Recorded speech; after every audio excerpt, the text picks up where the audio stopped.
Hello दोस्तों, स्वागत है आपका अपने YouTube channel Rohit Goswami law classes में। और आज मैं आपको कराने वाला हूँ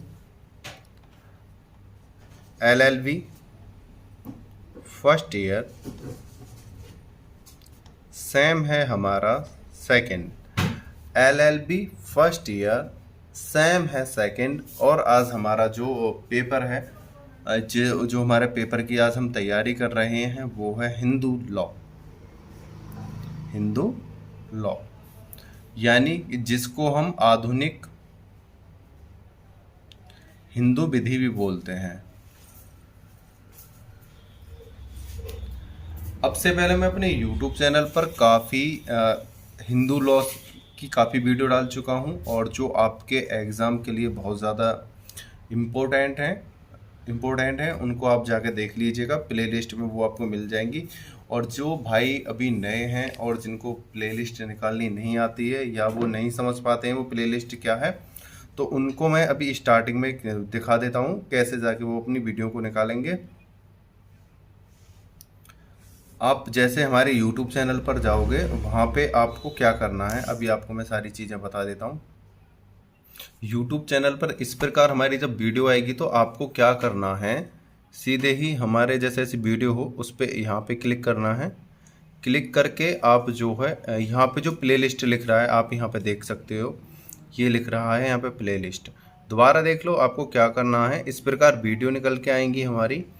तो वीडियो के यहाँ पे हमें क्लिक करना है फ़ोटो पे जैसे हम ऐसे क्लिक करेंगे तब यहाँ पे एक प्लेलिस्ट लिखी आती है ऐसे, ठीक है। आप यहाँ पे प्लेलिस्ट पे जब क्लिक करोगे तो आपको यहाँ पर लिखा मिल जाएगा हिंदू लॉ, ठीक है। यहाँ पे हिंदू लॉ, ये कॉन्स्टिट्यूशन की वीडियो है, यहाँ पे लॉ की जो नॉलेज वाली वीडियो है ये आपको यहाँ पे मिल जाएंगी। आप जैसे यहाँ पे क्लिक करोगे यहाँ से आप वीडियो देख सकते हो, ठीक है। और जो अभी हमारे YouTube चैनल पर नए हैं और जिन्होंने अभी तक हमारे YouTube चैनल को सब्सक्राइब नहीं किया है तो उनसे रिक्वेस्ट है वो हमारे YouTube चैनल को सब्सक्राइब कर लें और ज़्यादा से ज़्यादा लाइक शेयर करें। और मैं आज जो आपको क्वेश्चन कराने वाला हूँ उसकी मैं थोड़ी सी आपको हिंट दे रहा हूँ कि ये वाला जो क्वेश्चन है हमारे सब पूरे हिंदू लॉ की जो पूरी एक्ट है हमारा, ये उनमें सभी में एक दूसरे में मर्ज होगा, एक दूसरे से कनेक्ट रहेंगे, एक दूसरे से संबंध रखेंगे। ये नहीं है कि ये वाला जो क्वेश्चन है एक ही क्वेश्चन है और इसके अलावा ये किसी से संबंध नहीं रखेगा। इसी क्वेश्चन के आधार पर पूरा लॉ डिपेंड करता है, लॉ टिका हुआ है इसी पूरे क्वेश्चन पे, ठीक है। ये क्वेश्चन बहुत ज़्यादा लेंथी है, इसलिए मैंने इस क्वेश्चन को 2 से 3 जगह डिवाइड करा है। और सबसे बड़ी बात यह है कि कुछ स्टूडेंट बोल रहे थे कि सर अपने सेल्फ नोट्स बनाओ अपने हाथ के लिखे हुए और उनसे स्टडी कराओ। तो मैं आपको एक बात बताए दे रहा हूँ, ये वाला जो एक्ट है इसमें मैं बनाने को तो नोट्स बना सकता हूँ, कोई प्रॉब्लम नहीं है। बट अगर नोट्स बनाना सही होता तो मैं बनाता।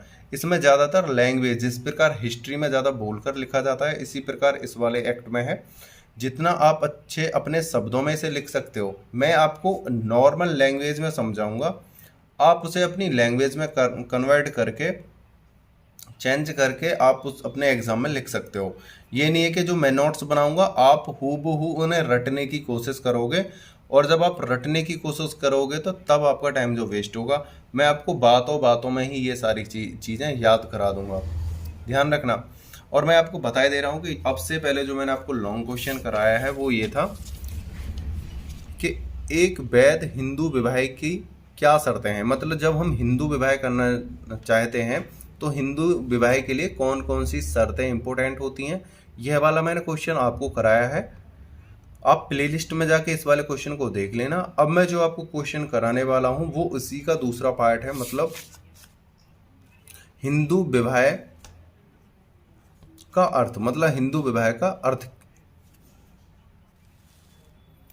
विवाह का अर्थ कराते हैं, ठीक है।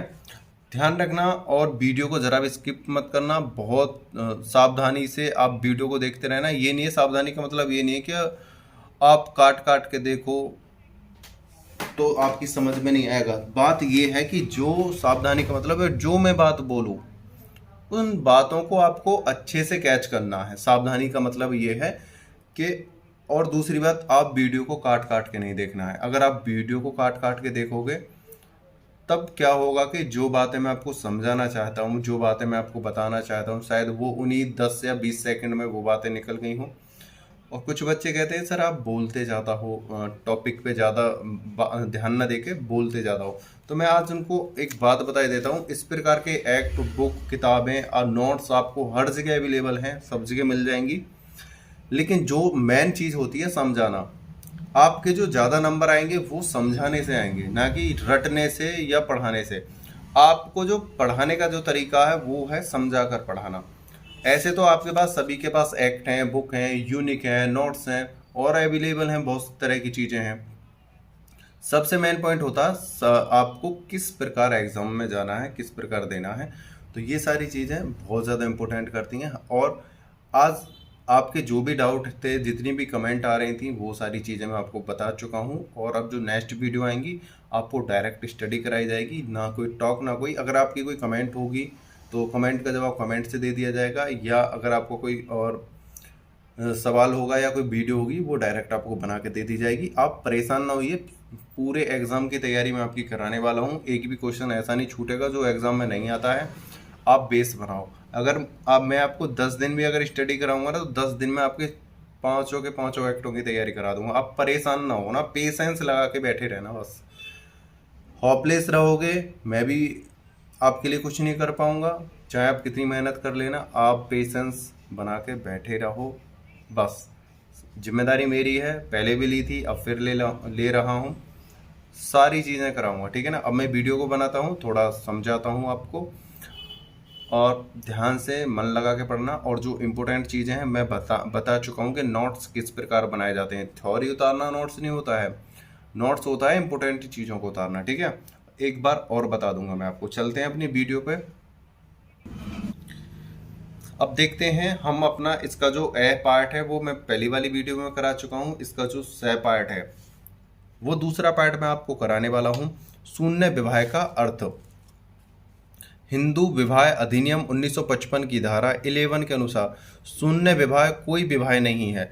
मतलब जो शून्य विवाह होते हैं उन्हें को विवाह नहीं माना जाता है। ऐसे विवाह को विवाह की संज्ञा केवल इस कारण दी गई है कि पक्षों ने विवाह के सभी संस्कार पूरे किए हैं। जो शून्य विवाह होते हैं वो विवाह की श्रेणी में नहीं आते, लेकिन उनको विवाह इसलिए कहा जाता है कि इन्होंने विवाह करा है क्योंकि उन्होंने वो सारे हिंदू रीति रिवाज अपनाए हैं जो एक शादी के लिए मान्य होते हैं। परंतु कोई भी व्यक्ति पति पत्नी की प्रायश्चित स्टेटस केवल विवाह के संस्कार के करके ही प्राप्त नहीं कर सकता। ये नहीं कि उसने रीति रिवाज अपनाए और वो पति पत्नी बन गए, ऐसा वो बिल्कुल भी नहीं कर सकता है। शून्य विवाह विधि में मान्य विवाह न होने के कारण पक्षों में वैधानिक संबंधों को स्थापित नहीं करता है।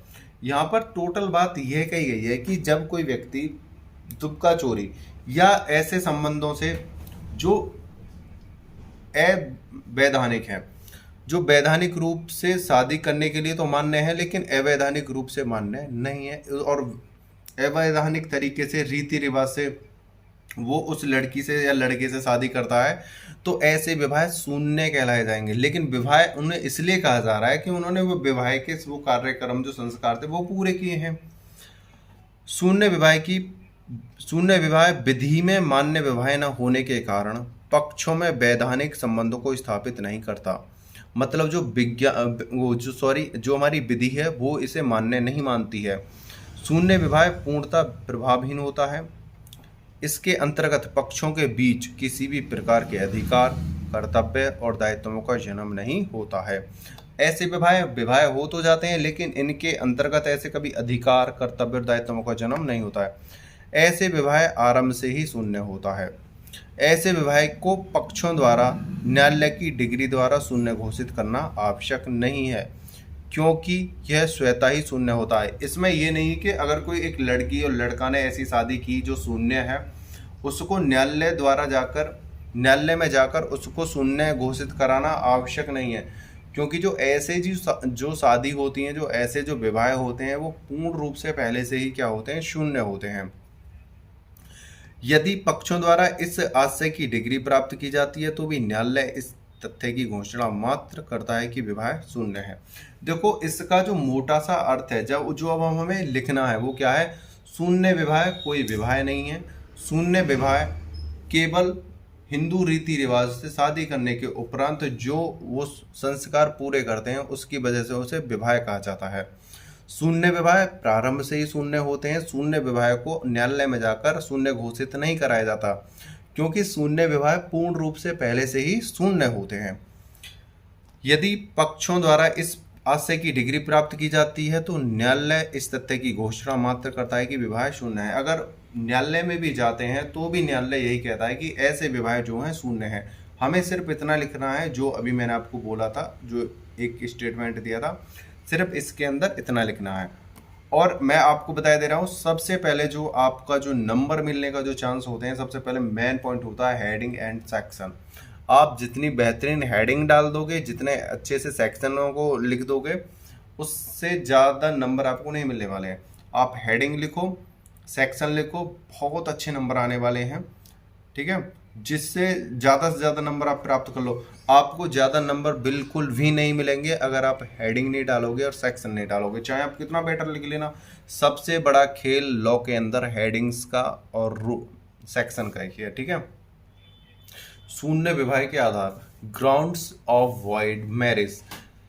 हिंदू विवाह अधिनियम 1955 की धारा 11 के अनुसार, एक बात मैं आपको यहाँ पे बता दे रहा हूँ कि आप जब एग्ज़ाम करने जाओ तो एग्ज़ाम में आपको यह वाली जो हेडिंग है, जिस पे मैं हाइलाइटर चला रहा हूँ, आपको ये लिखना बहुत ज़्यादा ज़रूरी है। ये जो हेडिंग है इसको आप लिखोगे तो बहुत अच्छे नंबर आपके आने वाले हैं। और एक बात मैं आपको बता रहा हूँ, अगर आप हिंदी मीडियम से हो तो आप वहाँ पर ये इंग्लिश मत लिखना। बहुत से बच्चे क्या करते हैं, वहाँ इंग्लिश हिंदी मीडियम के हैं और इंग्लिश लिख देते हैं। अगर आपको आती है अच्छी बात है, याद है अच्छी बात है, लेकिन इस ज्ञान को अपने को छुपा कर रखो। वहाँ पर आपको सिर्फ हिंदी में ही स्टेटमेंट देना है, ठीक है। और दूसरी फिर यहाँ पे ये वाली हेडिंग है, इसको लिख लेना। और एक बात मैं आपको बता रहा हूँ, जो यहाँ पे ये जो है स्टेटमेंट है, ये आपको 3 से 4 लाइन में ही देना है, ज़्यादा नहीं लिखने का है कि आप यहाँ से उतार याद करो रट के और वहाँ पे जाके लपेट दो। ज़्यादा वीडियो को जाके पीछे करके देख लेना, थोड़ा सा जो मैंने बोला था उसको आप उतार लेना अपने नोट्स में उसी हूबहू। और इसमें 3 से 4 लाइन ही आपको देनी है, ज़्यादा से ज़्यादा स्टेटमेंट देना नहीं है। फिर आगे आपको क्या करना है, हेडिंग ले लेनी है ये वाली, और यहाँ पे ये हेडिंग ऐसे हेडिंग लेके आगे हम इसकी स्टडी करेंगे। मैं आपको समझाता हूँ। यदि कोई विवाह अधिनियम के लागू होने की तिथि अर्थात 18/5/1955 के बाद निम्नलिखित परिस्थितियों में हुआ तो उस विवाह का कोई पक्ष दूसरे पक्ष के विरुद्ध याचिका लाकर न्यायालय द्वारा ऐसे विवाह को शून्य तथा प्रभावहीन होने की घोषणा कर सकता है। यदि 18/5/1955 के बाद अगर ऐसा कोई विवाह हो रहा है जो शून्य प्रभावहीन होने की श्रेणी में आता है, तो ऐसे विवाहों को हम याचिका लाकर उनको शून्य घोषित करा सकते हैं, उन्हें समाप्त करा सकते हैं, ऐसे विवाहों को ख़त्म करा सकते हैं। सबसे पहले क्या करना है हमें, विवाह के समय पक्षकार का पति या पत्नी जीवित था। अगर विवाह कैसे शून्य होते हैं, ये नहीं है कि सभी विवाह शून्य होते हैं। विवाह शून्य होने की जो शर्त है, सबसे पहली जो फर्स्ट वाली जो शर्त है हमारी, ये है कि जब कोई लड़की या लड़का आपस में शादी करते हैं तो उनका पहला पति या पहली पत्नी जीवित ना होनी चाहिए। सही है, पहला पति या पत्नी जीवित ना होनी चाहिए। वो दोनों या तो तलाकशुदा हो, तलाक करा रखा हो, या वो कुंवारे हों, दोनों। इस प्रकार की शादी जो है मान्य होगी, नहीं तो शून्य कराई जाएगी।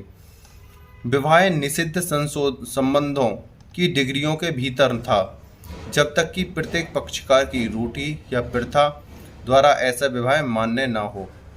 सेक्शन 5(4) मतलब यहाँ पर क्या कहा गया है कि जब भी कोई विवाह करे तो विवाह करने के लिए सबसे इम्पोर्टेंट बात क्या है कि जो भी विवाह हो वो ऐसे संबंधों में ना हो जो विवाह शून्य कहलाया जाए। यानी सगी बहन, सगी मौसी या सगी फूफी या चाचा ताऊ में से ऐसे, या सहगोत्री या मामी की लड़की, ऐसे जो है विवाह जो होते हैं वो शून्य करार माने जाते हैं।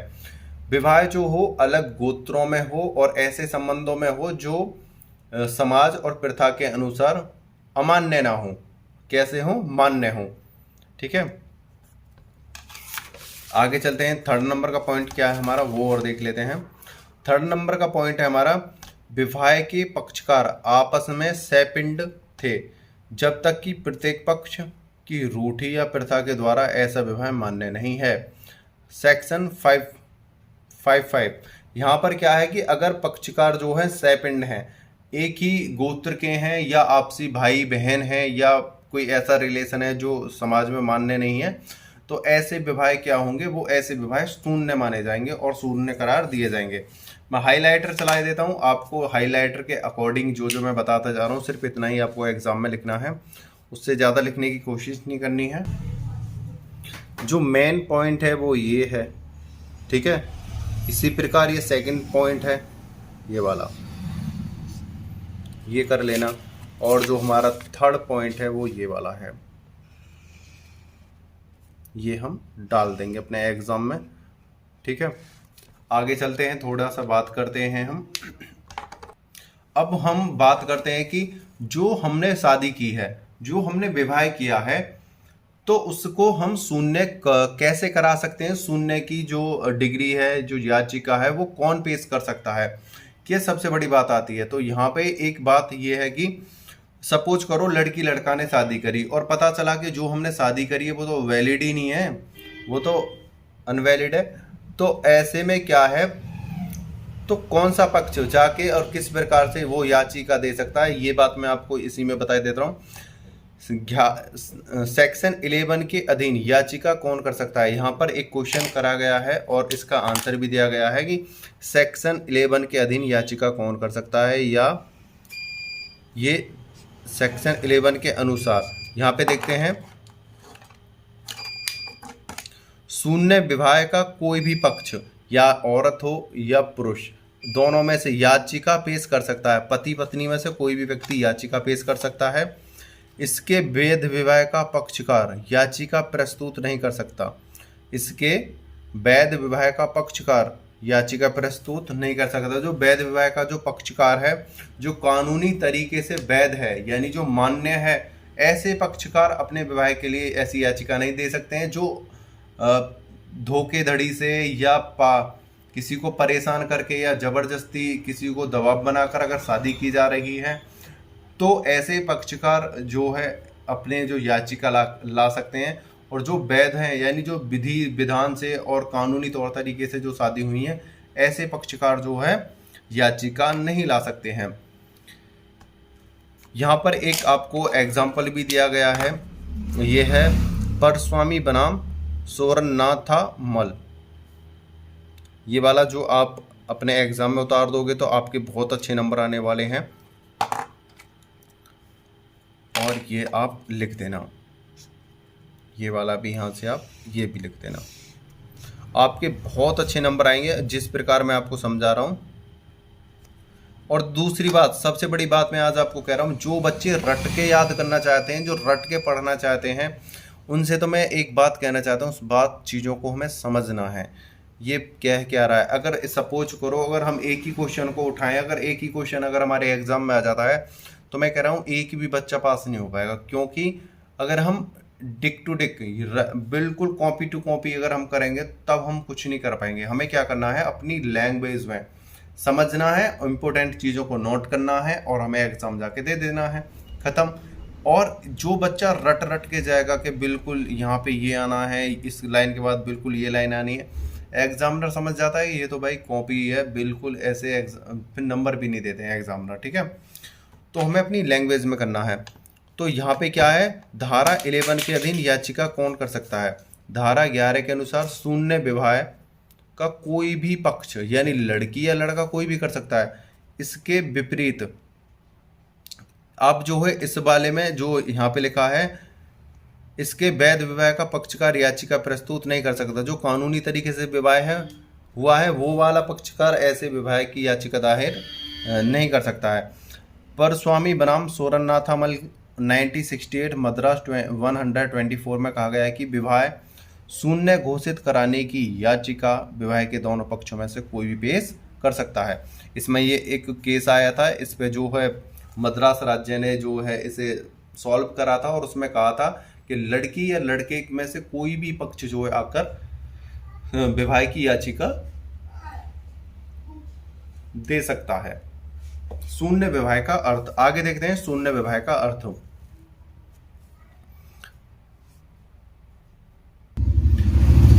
ये जो अभी मैंने आपको कराया था ये था शून्य विवाह। तो उम्मीद करता हूं आपको शून्य विवाह का जो अर्थ है अच्छे से समझ में आया होगा। ये था शून्य विवाह का अर्थ। आप इसी तरीके से अगर इसे करोगे तो आपके बहुत अच्छे नंबर आने वाले हैं। ये था शून्य विवाह का अर्थ।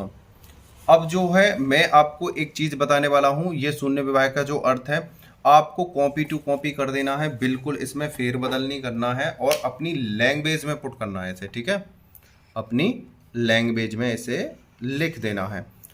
उम्मीद करता हूं यह वीडियो आपको बहुत अच्छी लगेगी। जल्दी मैं आपको शून्य विवाह का अर्थ, ये वाली जो वीडियो है मैं बनाने वाला हूं।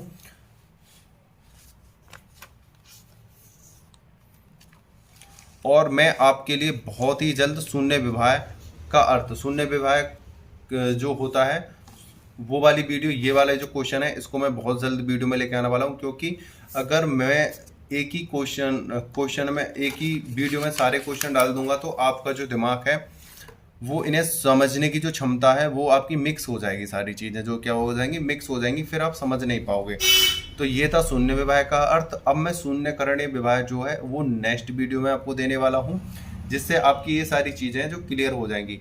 मैं आपको एक बार नज़र दिखा देता हूँ, आपको नज़र लगवा देता हूँ आपको कि कौन सा जो क्वेश्चन है मैं जो नेक्स्ट वीडियो में कराने वाला हूँ।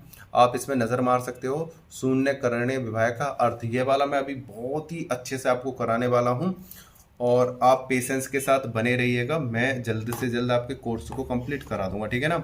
वीडियो को अंत तक देखने के लिए धन्यवाद, टेक केयर।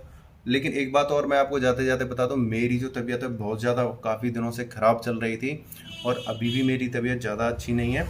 तो इस वजह से जो प्रॉब्लम हो रही थी, वीडियो अपलोड नहीं हो पा रही हैं। अब भी जो मैं आपको पढ़ा रहा हूँ मेरे सर में बहुत ज़्यादा पेन हो रहा है, उसके बावजूद मैं आपको देखो कुछ चीज़ें ऐसी हैं, मुझे खुद भी लग रहा है कि कभी मैं कुछ बोलना चाहता हूँ और निकल कुछ रहा है, क्योंकि मैं इस समय थका हुआ हूँ बहुत ज़्यादा और थोड़ा मैं कमज़ोरी महसूस कर रहा हूँ। लेकिन इतना है कि मैं बैठकर वीडियो आपके लिए बना सकता हूँ और मैं कोशिश कर रहा हूँ कि आपके लिए जल्दी से जल्दी आपका पूरा कोर्स कंप्लीट करा दिया जाए, ठीक है। आपकी जो शिकायतें हैं, मुझे भी लग रहा है कि मैं वीडियो नहीं डाल पाया, क्योंकि तबीयत से बढ़कर कोई नहीं होता। जब मेरी तबीयत ही ख़राब है, स्वास्थ्य ही ख़राब है, तो उससे क्या करें, इससे कैसे हम बच सकते हैं। ये तो सभी के लिए समान है, सभी के लिए बीमारी हो सकती है। तो अब थोड़ा बेटर है पहले से, तो मैं आपके लिए बहुत जल्दी सारी वीडियो आपके लिए लेके आने वाला हूँ, ठीक है। वीडियो को अंत तक देखने के लिए धन्यवाद, टेक केयर, बाय बाय, जय हिंद, जय भारत।